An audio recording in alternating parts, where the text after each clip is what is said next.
그러므로 형제들아, 우리가 끝으로 주 예수 안에서 너희에게 구하고 권면하노니 너희가 마땅히 어떻게 행하며 하나님을 기쁘시게 할 수 있는지를 우리에게 배웠으니 곧 너희가 행하는 바라 더욱 많이 힘쓰라. 우리가 주 예수로 말미암아 너희에게 무슨 명령으로 준 것을 너희가 아느니라. 하나님의 뜻은 이것이니 너희의 거룩함이라. 곧 음란을 버리고 각각 거룩함과 존귀함으로 자기의 아내 대할 줄을 알고 하나님을 모르는 이방인과 같이 세욕을 따르지 말고 이 일에 분수를 넘어서 형제를 해하지 말라. 이는 우리가 너희에게 미리 말하고 증언한 것과 같이 이 모든 일에 주께서 신원하여 주시니라.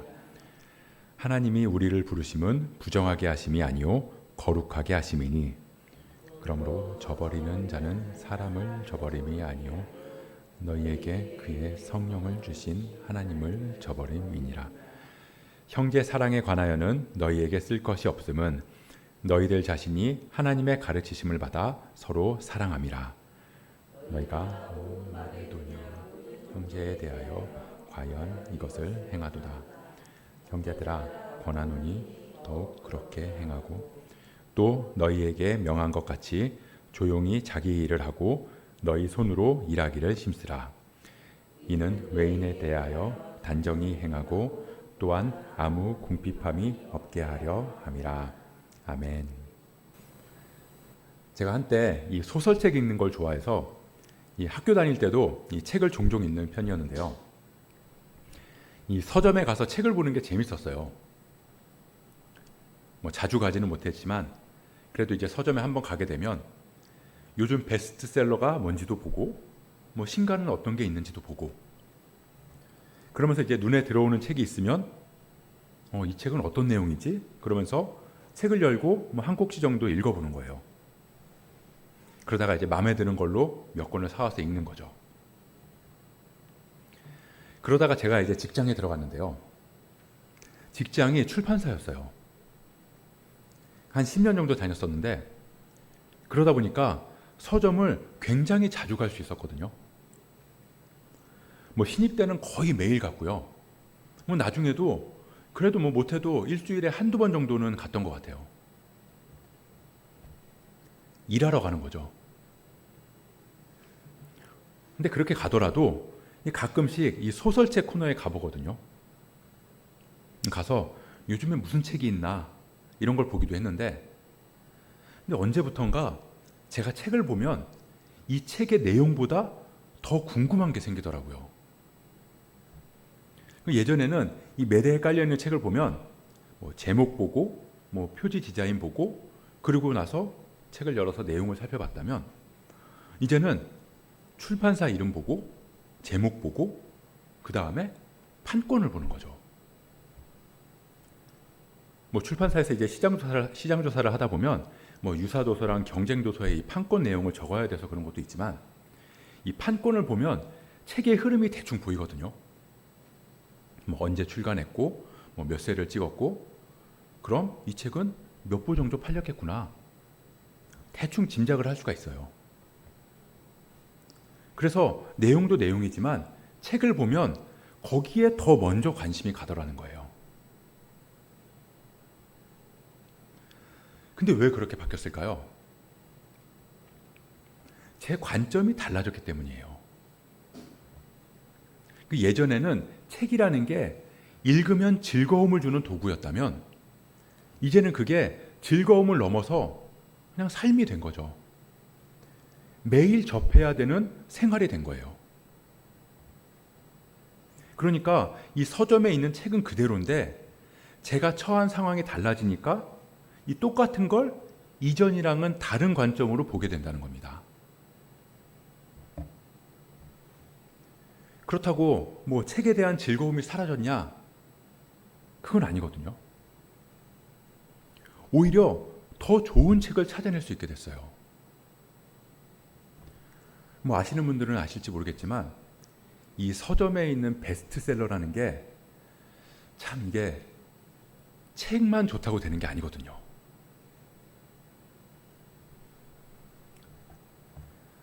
지난주에 우리는 이 성도의 교제에 대해서 살펴봤어요. 세상에서 말하는 일반적인 교제랑 성도의 교제는 차이가 있다. 이 교제라는 말의 사전적 의미가 어떤 목적을 달성하기 위한 수단으로 남과 가까이 사귀어 지냄이라는 뜻인 것처럼 이 일반적인 교제는 목적을 가지고 만나는 게 대부분이고, 그러다 보니까 교제의 중심이 자기 중심적일 수밖에 없다. 반면에 성도의 교제의 핵심은 상대방의 믿음에 있다. 상대방이 얼마나 믿음으로 서 있느냐에 관심을 갖는 겁니다. 저 사람이 진리를 따라 살고 있는지, 믿음이 제대로 서나가고 있는지, 또 그 믿음의 기초에서 사랑하면서 살아가고 있는지. 주 관심사가 내가 아니라 상대방에게 있는데, 상대방의 다른 무언가보다 그 사람의 믿음의 상태에 먼저 집중하는 거죠. 그게 성도의 교제라는 걸 살펴봤습니다. 그리고 오늘은 성도의 생활에 대해서 나눠보려고 해요. 교제가 일반적인 교제랑 성도의 교제가 차이가 있는 것처럼 삶도 세상에서의 일반적인 생활이랑 성도의 생활에는 차이가 있다는 거예요. 성경에 오늘 본문 위에 그 적힌 표제도 보면 하나님을 기쁘시게 하는 생활이라고 적혀 있잖아요. 성도의 생활에 대해서 이야기하는 겁니다. 이 데살로니가 교회는 데살로니가라고 하는 도시에 사는 사람들의 공동체예요. 그 말은 세상의 영향을 받을 수밖에 없다는 거죠. 그래서 바울이 이런 이야기를 하는 이유가 성도로서의 생활이 세상 사람들이 일반적으로 생활하는 모습이랑 다르지 않을 수 있기 때문이에요. 그래서 뭐가 다른지를 알려주는 겁니다. 세상에서 살아가지만 하나님 나라를 살아가는 사람이라면 삶의 현장에서의 구체적인 삶이 달라야 된다. 바울은 그 구체적인 삶의 모습으로 크게 세 가지를 언급하는데요. 첫째는 성, 둘째는 돈, 그리고 셋째는 죽음. 이 죽음이라는 주제는 다음 주에 살펴볼 거예요. 삶에서 가장 중요한 문제들, 성의 문제, 돈의 문제, 죽음의 문제. 사실 이것들 빼고는 인생을 설명하기가 힘들죠. 이 모든 사람들은 나는 어떻게 살아가야 되지? 이런 질문을 가지고 살아갑니다. 어떻게 사는 게 맞는 걸까? 어떻게 사는 게 잘 사는 걸까? 이렇게 사는 게 맞는 걸까? 몰라, 대충 살아. 그러면서 이렇게 삶을 포기한 사람이 아니라면 누구나 가지고 사는 보편적인 질문이에요. 한때 웰빙이라는 말이 엄청나게 유행한 적이 있었잖아요. 웰빙, 잘 사는 거. 나도 잘 살고 싶다. 그러려면 어떻게 살아야 되나? 근데 우리가 세상 사람들하고 다른 점이 있다면 그 앞에 그리스도인이라면 이 말이 붙는다는 거예요. 그리스도인이라면 어떻게 살아야 하지? 이렇게 사는 게 맞나? 그리스도인으로서 이렇게 사는 게 맞나? 지금까지는 어떻게 하면 내가 행복할까? 그랬다면 이제는 어떻게 하면 하나님을 기쁘시게 할까? 이렇게 바뀐다는 거죠.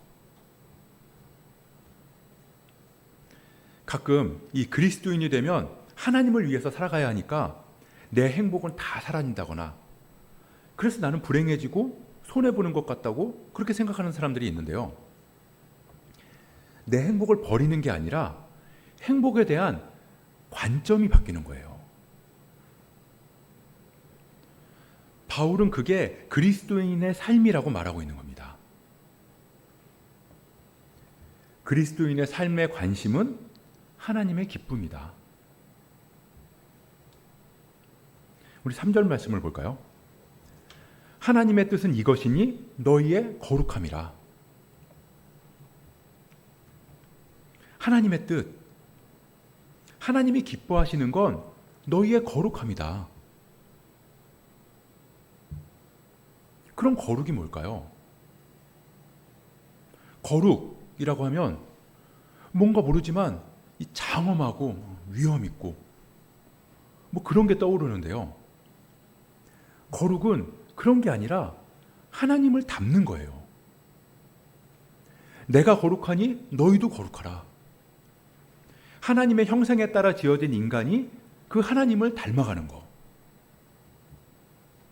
하나님의 사랑, 하나님의 아름다움, 그런 게 우리 인격에서 회복되는 거죠. 사실 우리를 향한 하나님의 뜻은 모호하지 않아요. 우리는 하나님의 뜻을 다 안다고요. 하나님의 뜻은 너희의 거룩함이라. 우리가 내린 결정으로 하나님을 더 닮아가고 하나님을 더 사랑하게 된다면 그 결정은 하나님의 뜻인 거죠. 예를 들어서 지하철역에 노숙하는 사람이 앉아 있어요. 도와주고 싶은 마음이 들어요. 그럼 도와주는 게 하나님의 뜻일까요? 그냥 모른 척하고 지나가는 게 하나님의 뜻일까요? 부부싸움을 했어요. 먼저 가서 사과하는 게 하나님의 뜻일까요? 자존심 세우고 버팅기는 게 하나님의 뜻일까요? 우리는 하나님의 뜻을 다 안다고요. 근데 그 거룩함, 그 하나님을 닮아가는 건 하루아침에 되는 게 아니라는 겁니다. 평생에 닮아가기 위해서 훈련이 필요한 거죠. 그래서 바울은 거룩함을 구체적인 삶으로 제시하는 거예요. 다시 3절 말씀입니다. 2절부터 이어서 볼게요. 우리가 주 예수로 말미암아 너희에게 무슨 명령으로 준 것을 너희가 아느니라. 하나님의 뜻은 이것이니 너희의 거룩함이라. 우리가 주 예수로 말미암아, 우리가 주 예수의 권위에 근거해서 너희에게 명령을 하는데 너희의 거룩함, 하나님 닮은 삶, 하나님을 기쁘시게 하는 생활의 지침은 이거다.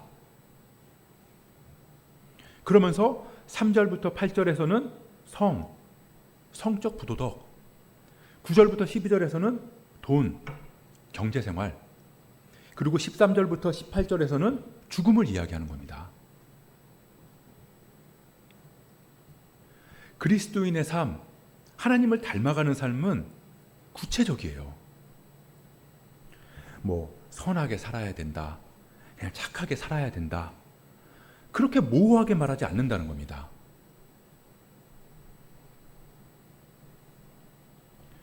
사실 이 성에 대한 이야기나 이 돈에 대한 이야기는 굉장히 설교하기 껄끄러운 주제예요. 저만 그런지는 모르겠지만 이 강단에서 전하기가 힘들거든요. 솔직히 이런 얘기는 하고 싶지가 않아요. 듣는 사람도 별로 좋아하지 않는 주제인데다가 하는 사람은 말할 것도 없죠. 잘해야 본전이니까요. 그래서 사실은 이 데살로니가전서 강의를 시작할 때 이 부분은 패스해야겠다 이런 생각을 했거든요. 사실 지난주까지도 그런 생각을 했어요. 어차피 여기 계신 분들은 해당도 안 되는 얘기일 테고, 그럼 괜히 허공에다 대는 외치는 게 아닐까? 그런 생각이 드는 거죠. 근데 이 묵상을 계속 하다 보니까 바울이라고 이런 얘기를 하고 싶었을까? 이런 생각이 드는 거예요. 바울은 거룩한 삶, 하나님을 닮아가는 삶을 이야기하면서 왜 성 문제랑 돈 문제를 제일 먼저 언급했을까? 그렇게 생각해 보니까 이걸 빼면 거룩에 대해서 할 얘기가 없겠다 싶은 거예요. 이 껄끄럽다고 이 두 문제를 빼버리면 뭐 이런 문제는 뭐 사생활이지, 이건 신앙의 문제가 아니야, 그렇게 얘기하는 순간 삶에서의 거룩을 설명할 방법이 없는 거예요. 내가 거룩하니 너희도 거룩해라. 그래, 거룩해야지. 근데 거룩하게 사는 게 뭔지를 모르니까 일단은 아무것도 안 하거나 다른 데서 거룩함을 찾게 되는 거죠. 그럼 결국 거룩을 영적으로 설명할 수밖에 없는 겁니다. 거룩해지려면 열심히 예배드려라, 기도 열심히 해라, 말씀 열심히 봐라, 봉사 열심히 해라. 그렇게밖에 말할 수 없다고요. 그럼 그 사람이 그리스도인인지 아닌지가 교회에서만 나타나는 거예요. 삶에서는 구별이 안 된다고요. 왜요? 거룩은 영적인 거니까요. 생활에서는 거룩을 드러낼 방법이나 방향이 없으니까요. 물론 예배드리고 기도하고 말씀 보는 건 당연히 하나님을 닮아가는 거룩한 모습이죠. 우리는 그렇게 예배드리고 기도하면서 하나님을 꾸준히 닮아가야 돼요. 근데 성경을 보면 아시겠지만 성경에서 예배하고 제사 드리고 기도하면서 거룩해지라고 말씀하시지만 그보다 훨씬 많은 분량을 할애해서 이렇게 살아라를 말씀하신다고요. 우리가 수요일 날 출애굽기를 보고 있잖아요. 도둑질 하지 말라. 그냥 그 도둑질 하지 말라는 말씀으로 끝나는 게 아니라 소는 5배, 양은 4배, 밤에 도둑이 들면, 낮에 도둑이 들면 굉장히 구체적으로 말씀하신다는 겁니다.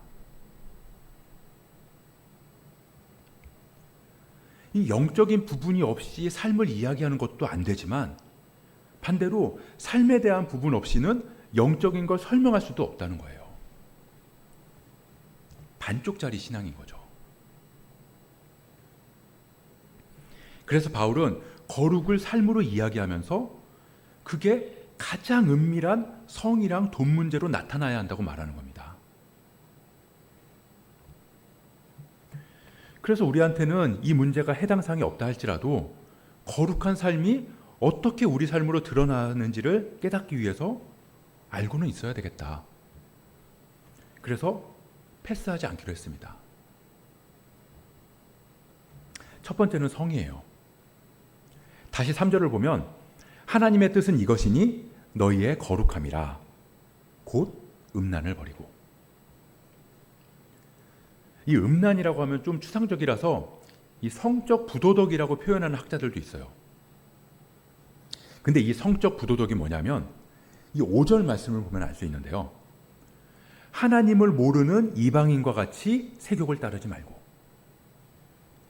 하나님을 모르는 이방인과 같이. 하나님을 모르는 사람들은 세욕, 격한 욕망을 어쩔 수 없다고 생각하거든요. 이 몰아치는 욕망은 인간의 본능이기 때문에 어쩔 수 없다. 하나님을 모르는 사람들은 그렇게 말한다는 겁니다. 자연스러운 현상, 그게 본능이라고 말한다고요. 근데 바울은 뭐라고 그러냐면요. 하나님을 모르는 이방인과 같이 세욕을 따르지 말고 그걸 따르지 말래요. 어쩔 수 없는 게 아니라 따르지 않을 수도 있다는 거죠. 어떻게요? 하나님을 모르는 이방인 같이. 그러니까 하나님을 알면 따르지 않을 수 있다는 겁니다. 하나님을 알면, 그러니까 하나님이 우리 안에 계시면 그 격한 욕망을 이겨낼 힘을 주신다는 거예요. 반대로 얘기하면 하나님이 안 계시면, 하나님을 모르면 우리도 하나님을 모르는 사람들이랑 동일하다는 거죠. 그래서 하나님을 아는 사람들은 세욕을 따르지 않고, 그리고 4절 말씀처럼 각각 거룩함과 존귀함으로 자기의 아내 대할 줄을 알고. 근데 여기서 짚고 넘어가야 될 건 아내라고 번역된 말이에요. 아마 여러분들 가지고 계신 성경에 이렇게 적혀 있을 거예요. 번호가 적혀 있고 그 밑에 나나주에 자기 몸을 절제할 줄 알고. 그러니까 우리나라의 이 개역개정이나 새번역에는 아내로 번역했는데 이 영어 성경에서는 대부분 몸이라고 번역했고요. 원어로는 그릇이란 뜻이에요. 근데 이걸 왜 아내라고 번역했냐면 이 베드로전서 3장 7절에 보면 남편들아 이러면서 아내를 더 연약한 그릇으로 알고 귀히 여겨라 이런 구절이 나오거든요. 그래서 그릇을 아내로 얘기했기 때문에 그릇이라는 단어를 아내로 번역했다고 보고 있어요. 게다가 오늘 본문도 성적 부도덕을 다루다 보니까 아무래도 남편들한테 더 적용된다고 여긴 거죠. 근데 아내가 그릇이면 남편도 그릇이라고 볼 수 있는 거잖아요. 아내가 연약한 그릇이면 남편은 뭐 덜 연약한 그릇이겠죠. 그래서 영어 성경에서는 이 그릇이라는 단어를 이 고린도후서 4장 7절 말씀인 우리가 이 보배를 질그릇에 가졌으니, 여기서 질그릇이 오늘 본문에 쓰인 같은 단어거든요. 그래서 이 질그릇으로 비유된 몸이라고 번역한 거예요. 하나님을 알면 격한 욕망을 이겨낼 수 있는데 그로 인해서 각각 거룩함과 존귀함으로 자기 몸을 대하게 된다는 겁니다. 이 대한다는 건 통제하고 제어하고 절제한다는 의미예요. 그러니까 거룩함, 하나님을 닮아가는 건 나의 몸을 하나님의 뜻에 걸맞게 사용하고 절제해야 된다는 겁니다. 다시 말하면 원래의 목적에 맞게 사용해라. 한 남자와 한 여자가 부모를 떠나 한 몸을 이룰지니라. 생육하고 번성하여 땅에 충만하라. 이 하나님께서 우리를 창조하신 그 목적에 맞게 우리 몸을 사용하는 거죠. 그러니까 이 그리스도인이 되면 금욕을 해야 된다거나 성을 터부시해야 하는 게 아니라 하나님의 창조 질서 안에서 그 목적 안에서 기쁨을 누리게 되는 겁니다. 아까 이야기했듯이 그리스도인으로서 하나님을 닮아가는 건 내 행복을 버리는 게 아니에요. 더 확실한 진짜 기쁨으로 들어가는 겁니다. 그리고 6절에서 말했듯이 나뿐만 아니라 다른 사람의 몸도 이 일의 분수를 넘어서 형제를 해하지 말라. 그들도 하나님의 거룩하심으로 몸을 대할 수 있도록, 즉 다른 사람을 나의 욕망의 도구로 이용하지 말아라. 그게 그리스도를 닮은 거룩한 삶의 모습이라고 말하는 겁니다. 그리고 두 번째는 돈, 경제활동이에요. 바울은 오늘 본문 9절에서 형제 사랑에 대해서 쓸 것이 없다고 말하고 있어요. 한마디로 잘하고 있다는 거죠. 오늘 9절, 10절 말씀 같이 한번 읽어볼까요? 시작. 형제 사랑에 관하여는 너희에게 쓸 것이 없음은 너희들 자신이 하나님의 가르치심을 받아 서로 사랑함이라. 너희가 온 마게도냐 모든 형제에 대하여 과연 이것을 행하도다. 형제들아 권하노니 더욱 그렇게 행하고. 아멘. 너희 정말 잘하고 있어. 그래서 말인데 앞으로도 더욱 그렇게 잘해줬으면 좋겠다. 더 이상 말할 것도 없이 형제 사랑을 잘했는데 어떻게 했냐면 10절에 나오는 것처럼 너희가 온 마게도냐 모든 형제에 대하여 과연 이것을 행하도다. 이것을 행했다는데 이게 뭘까요?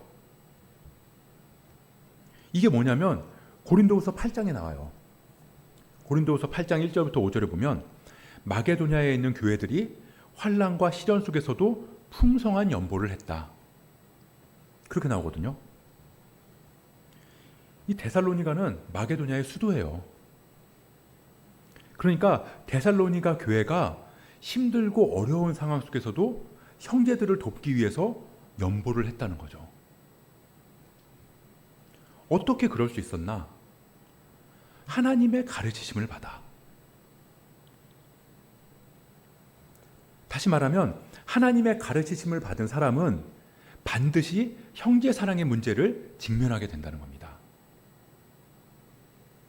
근데 그 사랑이 돈, 경제 생활이랑 연관되어 있다는 거죠. 위로하고 격려하고 아껴주고 그런 걸로 그치지 않는다는 거예요.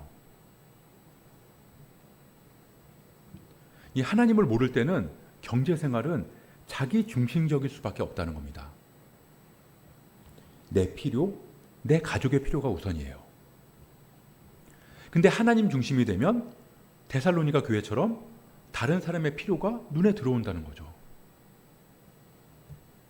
고린도후서 8장 5절 말씀처럼 우리가 바라던 것뿐 아니라 그들이 먼저 자신을 주님께 드리고 또 하나님의 뜻을 따라 우리에게 주었도다. 하나님께 바쳤으니까 오케이. 기독교는 그런 종교가 아니라는 겁니다. 하나님만 사랑하면 충분해요. 그게 아니라고요. 하나님을 사랑한다? 그러면 반드시 형제를 사랑하게 되고요. 하나님께 헌신한다? 그러면 반드시 형제에게도 헌신할 수밖에 없게 되는 거죠. 요한 1서에서 말씀하잖아요. 눈에 보이는 형제를 사랑하지 않는 사람은 눈에 보이지 않는 하나님을 사랑할 수 없다. 이 감리교회 운동을 일으켰던 존 웨슬리 목사님은 회심에도 단계가 있는데 그 마지막 단계는 지갑의 회심이라고 말했어요. 하나님을 믿고 회심했는데 지갑까지 회심해야 진정한 회심이라는 거죠. 그러니까 내가 돈을 어디에 쓰고 어떻게 쓰는지를 보면 내가 회심했는지 아닌지를 알 수 있다는 겁니다. 하나님 나라를 받아들인 사람은 자기 몸이 자기 것이 아닌 것처럼 자기 재정도 자기 것이 아니라 하나님 것이라는 걸 인정하게 될 거예요. 하나님께서 맡기신 거다. 나는 청지기로서 잘 관리해야 된다. 그래서 더 열심히 일할 수 있는 거죠. 너희 손으로 일하기를 힘쓰라. 요즘 초등학생 사이에서는 장래 희망이 돈 많은 백수라고 쓰는 애들이 있대요. 교회에서도 적게 일하고 많이 벌면 그걸 축복이라고 말한다더라고요. 근데 사실은 그건 축복이 아니라 재앙이에요. 너희 손으로 일하기를 힘쓰라. 불의한 돈이 아닌 정직한 돈, 정직한 노동. 존 웨슬리 목사님이 지갑의 회심 말고 또 무슨 말을 했냐면요. 그리스도인이라면 할 수 있는 대로 많이 벌어라. 할 수 있는 대로 많이 모아라. 그리고 할 수 있는 대로 많이 줘라. 그리스도인이 돈을 번다는 건 물론 나의 생활을 위해서도 있지만 기본적으로 남을 주려고 버는 거예요. 요즘 애들 말로 그게 디폴트 값입니다. 공부해서 남 주냐? 그리스도인은 남 주려고 더 열심히 공부하는 거고요. 남 주려고 더 열심히 벌어야 된다는 거예요. 우리 마지막으로 12절 말씀 보겠습니다. 이는 외인에 대하여 단정히 행하고 또한 아무 궁핍함이 없게 하려 함이라. 이 단정히 행한다는 말은 이 원어로는 적절하게 행한다라는 뜻인데요. 이 NIV에서는 바깥 사람에게 존경을 받으며 라고 의역을 했습니다. 좀 과한 의역 같지만 그런 것 같아요. 믿지 않는 사람이 봐도 이 사람이 돈을 쓰는 걸 보면서 저 사람 괜찮네. 나도 저렇게 한번 살아보고 싶다. 야, 참 대단하다. 이렇게 평가를 받을 수 있어야 한다는 겁니다. 이 TV에 많이 나오는 현이랑 정혜영 부부가 굉장히 어려운 사람들을 많이 돕잖아요. 근데 그 이유가 하나님의 사랑을 흘려보내기 위해서라는 건 다 아실 거예요. 그리스도를 닮아가는 거죠. 자기들이 돈을 버는 건 어려운 사람들을 돕기 위해서 돈을 번다고 얘기해요. 근데 그걸 보면서 이 부부를 욕하는 사람은 없어요. 그 대놓고 하나님 이야기를 해도 욕을 잘 안 한다고요. 오히려 나는 안 믿지만 저 사람들 대단하다, 이렇게 평가하는 거죠. 그게 그리스도인으로서 우리가 하나님을 기쁘시게 하는 생활이라는 겁니다. 제가 헌금 얘기하는 거 아니라는 건 다 아시죠? 지금 그런 얘기를 하는 게 아니에요. 금액의 많고 적음의 문제도 아니고요. 우리 물질이 어디로 향하고 있냐는 겁니다. 예수님은 동전 두렙돈 바친 과부를 보시면서 여기 있는 누구보다도 많이 바쳤다고 말씀하셨잖아요. 돈을 바라보는 우리의 관점이 어떠냐는 거죠. 바울은 그걸로 우리의 거룩함을 드러낼 수 있다고 말하는 거예요. 근데 중요한 건 하나님을 알게 된 순간부터예요. 하나님을 알고 하나님 닮은 모습으로 살아가기로 하는 순간부터 우리는 거룩한 삶을 살아갈 수 있다는 겁니다. 내가 예전에 빚을 엄청 많이 져서 신용불량자였는데 지금은 여유가 생겼어요. 그렇다고 내가 나는 신용불량자였는데 지금 이런 여유를 누릴 자격이 없어, 그러지 않잖아요. 신용불량자에서 벗어나면 더 이상 신용불량자였다고 자책하지도 않고 그 삶에 얽매여 살아가지도 않는다고요. 내가 하나님을 몰랐을 때는 그럴 수 있어요. 근데 회복 불가능한 게 아니라는 겁니다. 내가 하나님을 알게 된 순간, 하나님 닮은 모습으로 살아가기 시작하는 순간, 하나님은 우리를 이전의 모습이 아닌 거룩한 하나님의 자녀로 인정하신다는 거죠.